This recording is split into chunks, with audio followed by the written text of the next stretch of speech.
уурхайн үйл ажиллагаа хамгийн эрчимтэй явагдаж байгаа Өмнө Говь аймгийн хувьд ашиглалтын 90 лиценз бий. Үүнээс өнөөдрийн байдлаар идэвхтэй үйл ажиллагаа явуулж, улс улсын орон нутагт үр өгж ажиллаж байгаа томоохон 8 уурхай байдаг юм а. Тус аймагт стратегийн ач холбогдол бүхий 3 том ордыг нэрлэж байна.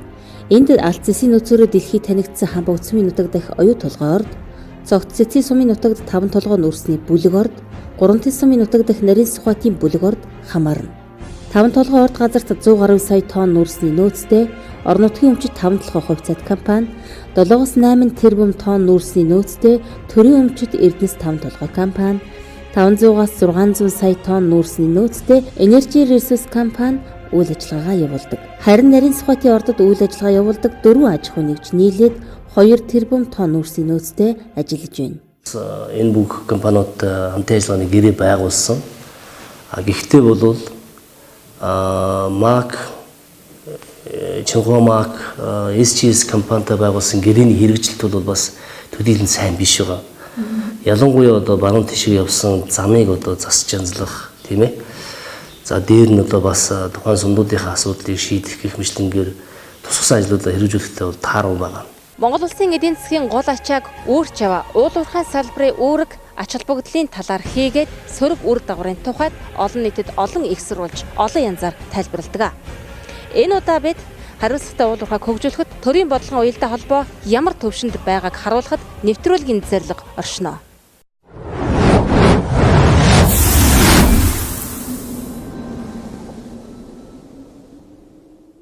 Иргэд болон компани хоорондын ойлголцлыг төөрөгдүүлдэг асуудлын нэг бол манай улсын эдийн засаг болон эрх зүйн зарим нэг алдаатай заалтууд байдаг. Үүний нэг илэрхийлэл бол баруун бүсийн малчдын тэмцэл хөдөлгөөн. Тэд бэлчээр нутгийг нь талхалж олон жил газрын баялагийг нь зөөсөн хэрнээ байгаль орчинд нөхөн сэргээлтэхээр дөрвтэй зүйл хийгээгүй. Малчдын гаргасан санал шаардлагад хариу өгөөгүй учраас ийхүү баруун уурхайнуудын хүнд даацын тээврийг хэрэгслийн хөдөлгөөнийг хаажээ. Замын тоос, дуу чимээ тэгэл энэ зарим үед мал амтнд дайрдаг. Ямар хүндрэлтэй асуудлууд үүсдэг. Өнөөдөр яг замаал янзлаач ял гэсэн тийм одоо гордлогоор 5 хүн цуглаж байгаа мэн гэж ойлгож байна. Тийм тэгэл зам өргөшиж олон замаар том тэргээ явж яах гэдэг чинь тэр хөрс тэр чигээр л хүчлэлтэнд орж ногоо өвс ураххан байна. Тэгээ 10 хэдэн жил үйл ажиллагаах ард түмний амьдрал дээшилсэнгүй. Бид нар ганц удаа ингэж бослого тэмцэл хийж байсангүй. Нарийн малны уушиг нас яар гардаг байсан бол одоо нэг 10 тамаа алхаад 6-аас нь яар гарч байгаа ч гэдэг. Уушиг нь удаан яар. Төр засагт татварууд төлөөсөн өгдөг ч гэсэн манай ард түмний амьдрал энд яг оршин суугаа газарт байгаа хүмүүсийн амьдрал ахуй бол ерөөсөө дээшилдэгвэ. Угтаан тэд улс орны эдийн засгийн өрөөгөөжийг бодсон ч тэр уурхайнуудын үйл ажиллагааг хааж болох гээгүй. Гагцхүү их нутгийн эрүүл хөрсийг хэрцсэн олон салаа замыг нэг болгож нэгдсэн нэг замаар зорчихыг хүсэж байсан юм. Буруу болгоно бидний энэ том машины юу ч юм биш шүү дээ. Бид нар чинь гаргаад яваад байгаа юм биш. Хамгийн гол нь энэ орон нутгийнхны хүсэж байгаагаар энэ замыг л тавьчих хэрэгтэй байхгүй. Гэсээ эдэж тус бус нутагт 2-оос 12 жилийн хугацаанд үйл ажиллагаа явуулсан уурхайнууд зам тавих асуудалд хойрог хандаж байгаа нь хариуцлагагүй уул уурхайнд дүр зургаар олон нийтэд харагдаж байгаа юм. Зам тавих асуудалд тэд улсын төсөвт их хэмжээний татврын орлого төвлөрүүлдэг учраас асуудлыг улс шийдэх ёстой гэсэн байр суурийг илэрхийлж байлаа. За манай компанийн хувьд бол ерөнхийдөө балласт компаниас тесрэх материалаа. За шатхуунаа бол шунхлаа компаниас авдаг. За нарийн сухатын үнээр авдаг учраас бол бид нар бол энэ дээр бол зүгээр уурхайтайгаа хамтраад бидний зорилго нь нэг проблем нэг учраас бол энэ дээр ч хэд байна. Улсын төсөв орж байгаа дотор хурамж жилдээ бол одоо 600-700 тэрбум төгрөгийн улсын төсөв дотор хурамж төлөгдөж байгаа. Одоо нийт шив хөрөнгө хэлээр өгч байгаа юм. Тэгэхээр энэ одоо бол 2 сарын үйл ажиллагаа зогсноо гэдэг чинь нэг 2 сая орчим тонн нүүрсний асуудлын юмуд яригдчихэ. За одоо бид нар ингээд 2 сарын хооронд хөрс уултын ажлыг хийхгүй нэ гэдэг чинь үйлчлэлийн бэлтгэл ажил, орон нутгийн түлхүүр нүүрсний асуудал, уурхайнуудын одоо нүүрс гаргалтын асуудал бүх юм л одоо хоцрогдлын байдалд ингээд ороод байж байгаа. Уул уурхайн компаниуд томоохон хэмжээний татварыг сангийн яамд төвлөрүүлдэг. Энд ашигт малтамлын нөөц ашигласны төлбөр, мөн агаарын бохирдлын төлбөр, түүнчлэн лицензийн төлбөрүүд ордог өгөөд. Өнгөрсөн он гэхэд Өмнө Говь аймагт ажиллаж байгаа уурхайнууд зөвхөн ашигт малтамлын нөөц ашигласны төлбөрт 300 тэрбум төгрөг төвлөрүүлжээ. Харин үүнээс ердөө 1 тэрбум төгрөгийг аймагт эргүүлэн хуваарлсан байна. Тэгвэл улсад төлсөн татварын хэмжээгээр тухайн орон нутаг төдий хэмжээний төсвийг давуу эрхтэйгээр эргүүлэн авч дэд үтс болон байгаль орчны асуудлаа шийддэг тогтолцоотой байсан бол зам тавих асуудалд гацж энэ олон жилийг 3 тэс ноён баян далай сэврээ сумын мал малчид тоосчлтанд өртөж амар тайван бус нөхцөлд амьдрахгүй байх боломж байсан. Тухайн аймагт нь мөн тухайн суманд нь ингээд ховлоод оруулж ирсний тохиолдол бас байгаа. Энэ бол маш үр дүнтэй байсан. Аймаг суманд нь тодорхой хэмжээний хувийг нь тэр орлогоос нь өгчхөөр тухайн сум тэр хөрөнгөө тэр бүс нутагтаа яаж зарцуулах вэ гэдгийг ард иргэдээс асуугаад тэр хөрөнгөөрөө хөрөнгө оруулалт бүтээн байгуулалт ажлыг хийж болдог байсан. Энэ байдал байхгүйгээс болоод буюу тухайн газар нутаг дээр амьдарч байгаа иргэд дээр энэ уул уурхайгаас очиж байгаа үр өгөөж шууд тусахгүй байгаагаас болоод өнөөдөр энэ бухимдал ингэ үсэж байгаа. Хуулийн төслийн хувьд эргэцсэн болоод эдийн засгийн хязгаартай бодлого нь орон нутгийн хөгжилд ихээхэн төвөг учруулдаг байна. Тухайлбал алт засгийн нөөцтэй хамбогд суман дах оюу толгой уурхай гэхэд өнгөрсөн 2018 онд улсын төсөвт 400-аас 500 тэрбум төгрөгийг төвлөрүүлсэн байна. Өнөөдөр тус суманд 8,000 орчим бүртгэлтэй, 30,000 орчим хөдөлгөөн тухайнтай, оюу толгой төсөөс гадна 5 толгой бүлэг ордын нүүрс тээврийн 14,000 жолоочин зорчил хөдөлгөөн байдаг. Хэдийгээр Монголын эдийн засгийн чухал хувийг бүрдүүлдэг, татварын орлогын 10 гаруй хувийг дангаараа гүйцэтгэдэг оюу толгой төсөл байгаа хэдий ч хамбогд сумын хувьд зөвхөн бүртгэлтэй хүн амаар тооцож төсөв санхүүний ирдэг хүчээр дээрх хөдөлгөөн тухайн амын ачаалал төрийн үйлчилгээ нь хаанаач хүрдэггүй тухай сумын удирдлагууд ярьж байна. За улсын төсвийн дийлэнх хувийг бол уул уурхайн орлогоос бүрдүүлдэг. За түүнийг эргээд улсын төсвөөс зарцуулахдаа за утаа, түгжрэл, цэвэрлэх байгууламж гэх мэт одоо олон төрлийн ажлууд дээр хэдэн зуун тэрбумаар нь одоо төсвийг үрлэгэн байдлаар салхинд хийсгсэн байдлаар одоо зарцуулдаг. Энэ нь эргээд уул уурхайн үр шим одоо орон нутагт нэг гэдэг юм уу ард иргэд нь хүрэхгүй байна гэсэн иргэд одоо хөрөнгө оруулагч уурхайн компаниудын хооронд одоо үл ойлголцол үүсэх ийм асуудлаас болж одоо гадаадын хөрөнгө оруулалт одоо орж ирэхгүй байх гэдэг юм уу одоо буурах ийм эрсдлүүд бол байж байгаа.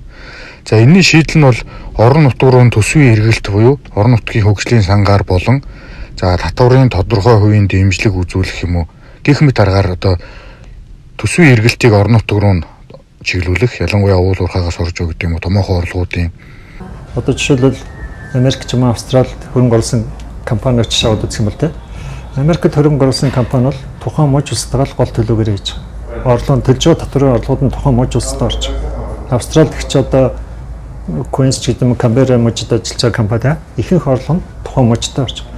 Тэгэхээр Монгол улсны засаг захиранууд нэгдмэл улс учраас татварын тогтолцоо нэгдмэл улс. Тэгэхээр энэ төлж байгаа ихэнх татварууд дандаа улсын төсөвт орж байгаа.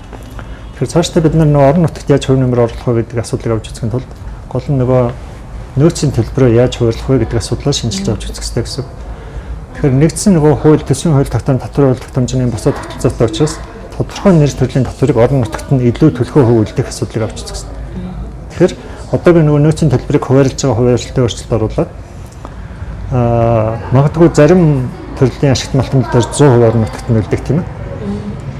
Зарим төрлийнх нь хуваах ингээд орон нутгийн хөрөнгө оруулалтын эрэлт хэрэгцээг хангах хэмжээнд энэ хуваарлтыг шийдэх хэрэгтэй. Тэгэхээр цаашдаа энэ бид гадаад төр төлбөрөө бууруулах хэмжээгээр орон нутагт нөгөө тухайн хөрөнгө оруулагч уул уурхайн ордоос орж байгаа орлогыг төлхөө өртөх чиглэл рүү ажмын үе шаттай шилжих шаардлагатай. Энэ мэт эргэцсэн болоод эдийн засгийн зарим зохицуултыг одоо төр бодлогоор дэмжиж хийснээрээ орон нутагт тулгамдаад байгаа тэр одоо нийгмийн улаан асуудлууд, сургууль цэцэрлэг, дэд үтцийн асуудлууд гээд хот тулах гэх мэт энэ бүтээн байгуулалтын асуудлаа өөрөө бий дагаад шийдээд явснараа хариуцлагатай уул уурхай, хариуцлагатай төрийн бодлого хамтдаа одоо цогцоор хөгжиж сум орон нутгийг одоо хөгжүүлэх одоо чиглэл нь одоо нэгднэ гэж ойлгож байна. Улаанбаатар засгийн шилжилт төлөвлөгөөний судалгаанаас харах юм бол 2004 онд Улаанбаатар 65,000 иргэн шилжиж ирсэн гэдэг. Энийг бол бид нар урьд жил нь ерөөсөө мдээгүй төлөвлөг бастай. Энэ шилжилт төлөвлөгөөнөөрөө бүх нийслэлийн төрийн үйлчлэгэнд хүндрэл учраа одоо ч гэсэн бид энэ асуудлаа шийдэг явж байна тийм ээ. Магадгүй эрхчлүүдийн төсөв хэлцгээс эхлээд өөрчлөлт оруулах замаар ихний ээлжин шийдэж бол. Ер нь цаашдаа урт хугацаанд бол бид нар нэлээд олон жил ярьж байгаа бүрчлэн хөгжлийн асуудлаараа зохистой шийдэх хэрэгтэй. Хаана илүү төвлөрсөн хоцсорон газар байх хэрэгтэй тийм. Нийгмийн эрхлэгээний дэд үтсээ зөв зохистой байрлуулж энэ асуудлыг шийдэх хэрэгтэй. Стратегийн орд бүхий хамбогд сумын хувьд эргэцүү эдийн засгийн орчин шийдэж өгвөл 40-50 мянган хүнийг нийслэлээс сууршуулах боломжтой. Үгүй юм а гэхэд энэ хэмжээний хүнийг нийслэлийн хүн амын ачаалал нэмэхгүй сааруулна гэсэн үг юм а. Энэ мэтчлэн стратегийн ордтой 15 бүсэд эргэцээ эдийн засгийн орчинг нь бүрдүүлснээр хамгийн багадаа 500 мянган хүнийг нийслэл хотын төвлөрлөөс шилжүүлэн уул уурхайн хөгжлөөрөө суманд зам байтугай хот босгох ирээдүйг бий болгож болох юм. Нөгөө нэг асуудал нь тусгай хамгаалалтанд давсан дархан цаазтай газраа онгон дагшнаар нь авчилдах гэсэн нутгийн иргэдийн хүсэл эрмэлзлийг үл тоон зөвшөөрөл авахын тулд улаар нь тэмцэх уурхайхны түрэмгий үзэл нөгөөтэйгүр авилга авсан төрийн албаа хаагчийн шунал олон нийтэд уул уурхайн салбарыг бүхлээр нь ашиг тусгүй мэтээр харагдуулж байна. Байгалийн сайхныг харж биш чинь би одоо тийм сайхан байгалыг ер нь үзээгүй. Тэгээд одоо харамжих сэтгэл өөрөө ирэхгүй байдгийг. Тэгээд гурван тис нутгийнхнийг баяж гэдгийг уурхай дагаад баяжсан хүн байдаг юм аа. Нутаг бэлчээртэйгээ яваа малчин түмэн маань энэ сайхан нэрийг олсон. Тэр чинь бидний итгэлийг дааж гараад ард түмнөө төлөөлж гарчаад одоо биднийхээ эсрэг бас эднэрт ингээд юм тавиад өгөөд байдаг нь одоо эдгээр хөлтөр явах зөрчлийг одоо бий болгожээ. Одоо тэр хүмүүс маань их зөв ажиллаж нутаг орныхон төлөө байж байсан бол бас ингэж үгүй ч үү. Тэгээд одоо энэ компанид ямар одоо хохирлгүй гэхээр хэцүү шттэ. Байгалийн хохируулсан бид нарыг байгалийнхаа хохирлыг гаргуулъя гэж ярмаар одоо энэ компани хохирлыг ярих бас хэцүү. Энэ би нэг үндэсний гэдэг юм уу компани аж ахуйн нэг зэрэг тоорон тийм мөргөлдөө тулаан гэсэн тийм өсөмжлөхгүй байна. Уул уурхай хариуцлагатай бай. Уул уурхай хариуцлагатай байгаа миний орон нутагт ажлын байр бий болоод баялагаас нь бас хойчууд бидэнд буюу нутгийн уугуул иргэдэд хов хөшиг хүртээгээд бидний амьдрал сайжраад үр хөвгтүүд аав ээж маань сайхан баяр баясгалантай амьдрал бидний одоо энэ хойчуудын сэтгэл тэнэг та бүдгийн ажил үйлс бизнес нөгөө талдаа өөдрөг юм л байх болов уу гэж бодож байна. Чи яагаад ганц энэ уурхайг хэлээд байгаа юм бол хэлээд шүү дээ. Бидний ус тэнд байна, усны өндөр тэнд байна. Бидний хүсний ногоогоо тарьдаг тэр хүнс хоол маань тэндээс гарч байна. Тэр хүн дэндээс нухаа та нар доош авахад явахгүй шүү дээ. Тэр чинь дээр нь байгаа, хажуудалд нь байгаа. Тэгээ ийт нүдээр хараад нүшгээр юмыг нүшгдэг юм шиг бодгоод тэдэн километр байгаа, төвд байгааг ингээд яриад ахыг бүр хоочтой юм үлдээхгүй бид нар уух устай, суух нутагтай, идэх хоостойгоо баймаар биш шүү дээ. Энд багийн иргэдийн хурлын тогтоолыг хуурамчаар үйлдэн яамнаас зөвшөөрөл авч уурхайн үйл ажиллагааг хууль бусаар дахин эхлүүлснээс үүдэлтэй төрийн албаны доод чатны ялзарлыг харуулсан тод жишээ харагдаж байна. Мөн хуулийн зохицуулалт хөрсөндөө шингээгүй малчин ард иргэдийн хууль эрх зүйн мэдлэг дутмаг байгааг ашиглан ашиг сонирхлын зөрчлөөр хандсан мөн аймгийн мэргэжлийн хэлтийн газар хяналтын үргээс сул биелүүлсэн зэрэг олон дутагдал нь эцэстэн хариуцлагагүй уул уурхайн үйл ажиллагааг бий болгосон өөгшүүлсэн нэг хөлбөр болж хувирч байна. Зөрчил маргаан нэг яагаад ийм үсгэд нэхэр 2015 онд гарсан байгаль орчны тухай хуулинд орсон өөрчлөлтөөр багийн иргэдийн нийтийн хурлаар оруулж асууна гэд хилцүүлнэ гэдэг ийм заалт орчихсон. Эннээс бол одоо багийн иргэд энэ дээр асуудал үүсгэж байна. Зарчим нь бол аал эцсийн золгохоос өмнө энэ асуудлаа шийдчихсэн байвал их зүгээр байгаа байхгүй л. Аал эцсийн золгохоос өмнө байгаль орчныхоо үнэлгээний тайлан хилцүүлээд сөрөг нөлөөлөл үзүүлэх юм уу гэдгийг тодорхойлоо тийм ээ. Хэрвээ энэ сөрөг нөлөөлөл үзүүлж байгаа юм бол яаж бууруулах юм тийм ээ. Жишээлбэл тэдэн километр зам тавьчихна бид нар тийм ээ. Хатуучлаар зам тавина. Усны хэрэглээг бол ингэж шийднэ. Гэх мэтлэнгээр асуудлаа шийдчихэд үүний дараа аал эцсийн золох хэсгээ шийддэг байх юм бол тухайлбал иймэрхүү маргаан одоо өнөөдрийн байдлаар манай аймагт гарахгүй байхгүй. За энэ дарааллыг одоо жишээлбэл янзлах. За дээр нь бас байгаль орчны багийн иргэдийн нийтийн хурлаас асуух гэхээс илүүгээр байгаль орчны яам буюу яг мэргэжлийн байгууллагын төслийг одоо бас тодорхой шийдвэрлэдэг байх хэрэгтэй байна. Тухайн газрууд дээрх байгаль орчинд нөлөөлөх байдлын наривчлан үнэлгээ зөв хийх ёстой. Үүнийг орон нутгийн иргэдэд хэлцүүлж батлуулах ёстой. Төрийн байгууллагын нүн дээр хэрвээ энэ буруу зүйл байх юм бол түүн зөвшөөрлөх бас татгалзах ёстой. Гэтэл одоо бол яг үүндээ бүх уул уурхайн компаниуд бүх хүн болгонд баг уул уурхай хийхэд дайраад байна шүү дээ. Энэ чинь өөрөө Монгол улс бол өнөөдөр дэлхийд дээр ганцаар амьдарч байгаа биш. Монгол улс өөрөө одоо энэ дэлхийд дээр хамгийн сүүлчийн үлдсэн унган төрхөөр байгаа газар нутгийг цааш дунган төрхөөр авч явах үүргийг хүлээсэн байгаа улс. Тэгэхээр энэ үүргийн дагуу бид нар ажиллах хэрэгтэй. Багийн иргэдийн хурлын дараагийн багийн засаг дарга нартай аль нэгэн ингээ хувиулдаа нөгөө иргэдийн санал санаачлагыг өмнөөс нь ганц хоёр хүн одоо хувилдаж одоо бичиг баримтыг хөрөмжөөр үлдчихэж хагаад ингээд байгаль орчны нарийнсан үнэлгээний тайлбанд хасаргаж байгаль орчин ээж орчин яам хөрвүүлждэг. Тэгэхээр байгаль орчин ээж орчин яам мэдээж эдгээр төлөвшлийн хурлын тамга тэмдэгтээ гар үсгтэй юм ирсэн байгаа тэрийг мэдээж тэд нар одоо хөрөмжгч тогтоодо байгаа биш учраас тэрийг одоо үнэн бодит юм байна гэж хүлээж аваад тэгэл ингээд нарийнсан үнэлгээнийхээ шүүмжийг хийгээл ингээд батлаа явчихдаг.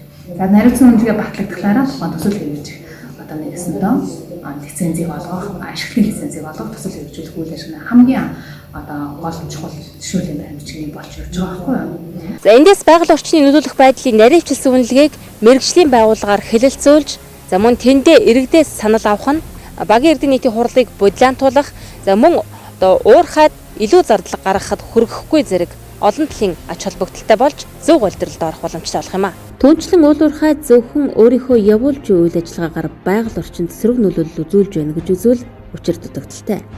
Учир нь уурхайгаар дамжаад дэд үсгийн асуудал нь уурхайн үйл ажиллагаанаас илүү сөрөг нөлөөллийг бий болгож байна. Сум болгон одоо өөрлөг өндөр зам явуулнаг бол өөрөөсгөлж магадгүй. Гэхдээ өмнө тулгарч байгаа хамгийн гол асуудал бол энэ одоо шинээр байгуулагдсан одоо өлзий цагаан талын бомбтой холбоотой асуудал. Энд чинь өөрөө энэ дундор зам байх ёстой үгүй юу гэдгийг тэнд байгаа биологийн төрөлжүүлэлт болоод тэнд байгаа иргэдийн амьдарч байгаа иргэдийн цаашдаа амьдрах нөхцөлийн төлөө бодож хийх ёстой асуудал шүү дээ. Гэтэл өнөөдөр дэлхийн нийтээс одоо хийсэн одоо дэлхийн байгууллага хамгаалсан тэгээд манай байгууллагч ногоо хөгжлийн яам дээрэс нь ТНС дэлхийн алдартай тэр байгууллага байгууллага эдрийг гаргасан судалгаагаар бол өлзий цагаан талын бомбт чиглэсэн энэ шинэ бомбт бол байх юм бол үүнийг дагаад юу хийгдэх гэж бол маш олон уулуурхаа дахиад шинээр бий болох гэж байна. Хэрвээ ингэхээр бол манай өмнөг аймаг бол ийм үйлсээ дэмжих ёсгүй. Өмнөг аймаг уулуурхайн салбартаа эдийн засгийн өөрөө гүйж багтай дэд үсээ хэрхэн шийдэх нь тодорхойгүй уулуурхайн жижиг төслүүдийг ажилуулахгүй байх, цаашид шинээр уулуурхайг нээхгүй ажилуулахгүй байх бодлогыг баримталж байна. Харин одоо ажиллаж буй томоохон уурхайнуудаа гэрээ хэлэлцээрийг нь сайжруулан нийгмийн хариуцлагыг нь эзэгчүүлэх нөхцлөөр ажиллах юм. Одоо энэ бүх зүйлийг л одоо төсвийн хувьд тухайн орон нутгийн газар нутгт дээр шийдэж ямаар байна гэдэг юм уу? Эрх зүйн хувьд зарим хууль тогтоомж дүрм журмандаа өөрчлөлт оруулах гэдэг юм уу? Энэ бүх юмыг шат чадандаа бид нар ярих хэрэгтэй байна. Хариуцлагатай уулуурхай байхын тулд төрийн бодлого заашгүй зөв байх ёстой. Тэр одоо уулуурхайн үйл ажиллагаа явуулж авах үед мөрдөгдөж байгаа хууль тогтоомж хэмдэж байгаа ойлгомжтой тодорхой байх ёстой. Хууль эрх зүйн хувьд бол одоо бүх тогтолцоо зөв байхаар тэр хуулийн хүрээнд шийдсэн байх ёстой байдаг. Дээр гарсан шийдвэр дээр доор иргэдийн дунд иргэд аж ахуйн нэгжүүдийн дунд ингэж зодон өсөж болохгүй гэсэн санаа хэлээд байна. Төрийн шийдвэрээр оновчтой байх юм бол ойлгомжтой байх юм бол энэ доор асуудал үүсэхгүй иргэд аж ахуйн нэгжүүд хоорондоо ойлголцож ажиллана гэсэн юм санаа. Нөгөө тэгвэр Монгол улс улам мэрэгэн зөв бодлогоор хамгийн өндөр орлого оруулж байгаа уулуурхайн салбараа эрүүлжүүлж тордохгүй бол 2012 оноос хойш авсан бондын төлбөрөөр эргэн төлөх хугацаа хаяанд ирснийг эдийн засагчид сануулж байна. Манай улс 2021, 22, 23 онуудад нийт гадаадын зах зээл 3 тэрбум долларын бондын төлбөр төлөх учиртай. Хэрэв хугацаанд төлж чадахгүй бол олон улсын зах зээл дээр Монгол улс найдваргүй зээлдэгчийн тоонд орох юм.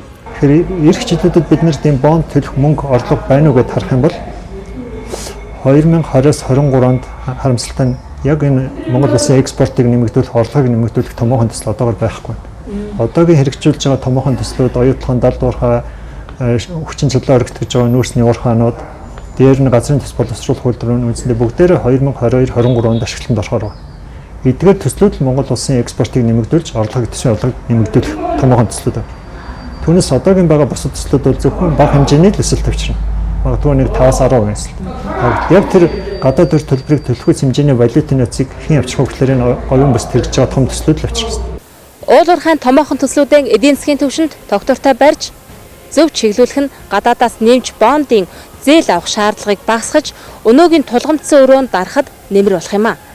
Ийхүү хариуцлагатай уулуурхай гэхээс илүү хариуцлагатай төрийн бодлого уулуурхай салбарт усаагаар мэдэх хэрэгтэй байгааг онцоллоо. Хариуцлагатай уулуурхайг бид хамтаа хөгжүүлнэ.